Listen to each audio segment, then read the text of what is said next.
சின்ன முருகைய சிங்கார முருகைய சின்ன சின்ன முருகைய சிங்கார முருகைய கொஞ்சி கொஞ்சி தமிழ் பேசும் செந்தில் வடிவேலனவ கொஞ்சி கொஞ்சி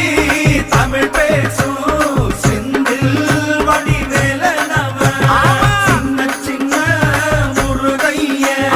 சிங்கார முருகைய கொஞ்சி கொஞ்சி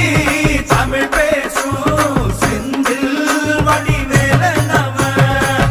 சுப்பிரமணிய சாமி என்பார், கார்த்திகேயன் என்பார்,